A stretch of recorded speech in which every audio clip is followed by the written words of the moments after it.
Good morning, Metalheads unit. Welcome to a new episode of the Metal Meltdown, and today we're looking at the latest album from Amon Amarth entitled Berserker. Say whatever you want about Amon Amarth and the quality of their music, but there's no denying that they have an incredibly unique sound, an ambitious way of looking at their sound, and an ambitious way of performing and executing and showcasing that sound. Like, this is a band that's all about Vikings and beer and epic fantasy and battles. They sing about ancient Norse gods and Thor and Odin, and on stage they literally perform on a giant fucking Viking boat. I know that Viking metal is technically a subgenre of black metal, but let's be real here. Amon Amarth is literally the Viking metal band, at least in the world of mainstream heavy metal. There really isn't any band on their level that looks the way they do, that sounds the way they do, and acts the way they do. And for that reason alone, it's pretty easy to get excited when Amon Amarth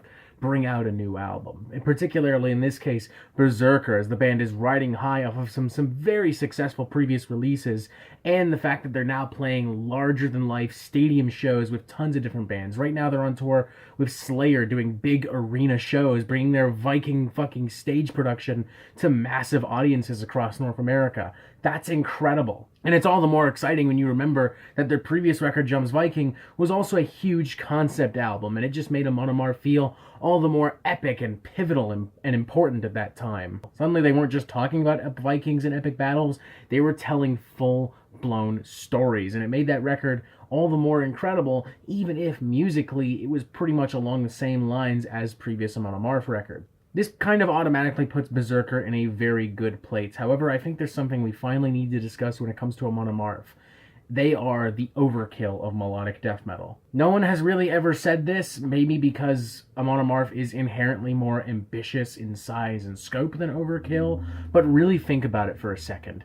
For the last couple years, Amon Amarth have basically ridden off of making the same record over and over, delivering the same type of experience over and over and over. Don't get me wrong, they're sharper and smarter than ever, and their records are still huge, but it's still Amon Amarth. And that is immediately this record's biggest weakness for me, is that because it's not a concept like Young Viking, it doesn't feel as ambitious, it doesn't feel as impotent, and I focus even more on the music this time around, to the point where that's how I kind of discovered this Overkill comparison. Now again, that's not to say the band flubs on any level. In fact, I would even argue that musicianship across this album is the tightest I think we've seen from Amon Amarth yet. They're full of enthusiasm, they're full of life, they're full of energy, they're full of piss and vinegar, or perhaps more appropriately, beer and stout and Viking blood. And it leads to lots of muscle pumping Amon Amarth fare. Take, for instance, songs like Wings of Eagles and Valkyria, as well as one of my favorite tracks, the opening track, Fafnir's Gold,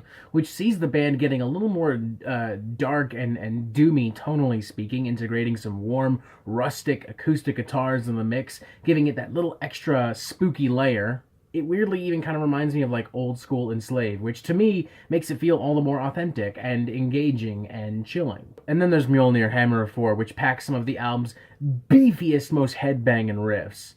Let's be honest though, anytime Amon Amarth talks about Thor, it's as if the energy and enthusiasm is suddenly turned up to 11. Like, holy shit, these guys all seriously have big time man crushes on Thor. I would not be shocked if they all had Thor body pillows at this point. There's not really a bad track on this entire thing. I think there's weak tracks. Take, for instance, Crack the Sky, which is just kind of a lame, generic, tepid burner compared to some of the more enthusiastic and adrenaline-induced moments. And it definitely hurts the flow of the record as well, with it being the second song being sandwiched in between two of my favorite songs as well, Fafnir's Gold and Mjolnir Hammer of Thor. And speaking of the flow of the record, I also think people are just going to trail off of this record as it goes along, because even if you're a die-hard Amon Amarth fan, I feel like once you get your fix, you're just going to dip and go. I don't feel like you're going to feel the need to stick around for the full 60 minutes that this album requires, which is a shame because tracks like Wings of Eagles and Into the Dark are just going to be left in the dust by default as a result. But unfortunately, that's what happens when, again, you are the overkill of melodic death metal.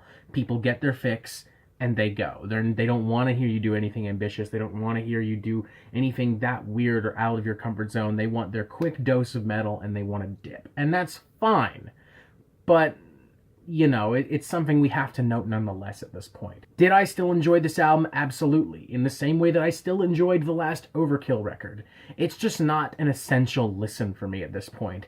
And I also do kind of miss the more ambitious concepts and stories that we heard on previous Amon Amarth records. Tying everything together in the form of a flowing concept album just made Yum's Viking feel all the more epic and important. And I don't always get that vibe on Berserker, again, particularly when the flow really starts to drag down near the end, and some songs start to bleed together into one proverbial Viking metal smorgasbord, shall we say. So with all that in mind, I'll give this thing a 3 out of 5. Obviously, if you're a Amon Amarth fan, there's absolutely no reason to not listen to this record. I mean, this is what you love. This is what you want. You want muscle-pumping, beer-swinging, epic battle Viking death metal, and that's great. Have fun, man. I certainly had fun. I have noticed that there is a vocal minority of Amon Amarth fans that, like myself, do miss the more ambitious notes of Yum's Viking, and I can definitely picture more and more people saying that in the future.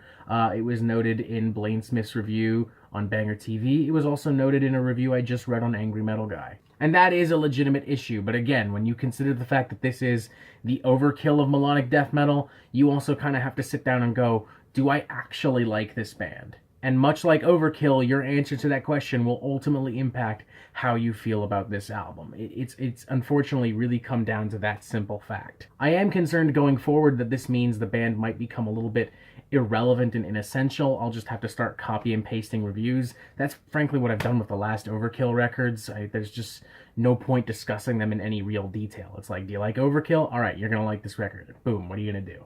For now, at least, we've got some big, dumb, stupid Viking death metal to sink our teeth into, and I'm not really going to complain with that at the moment. 3 out of 5, maybe not the world's most essential listen, but if you sit down and want to have some fun, then you're going to have some fucking fun. And that is it for the Metal Meltdown. I'm not an expert, nor do I claim to be, so what do you think? Do you like this record? Do you not like this record? And what do you want to hear from me next? Thank you for watching. Make sure you press subscribe so you get updates on Metal Meltdown fucking immediately, and you have yourself a fantastic fucking day.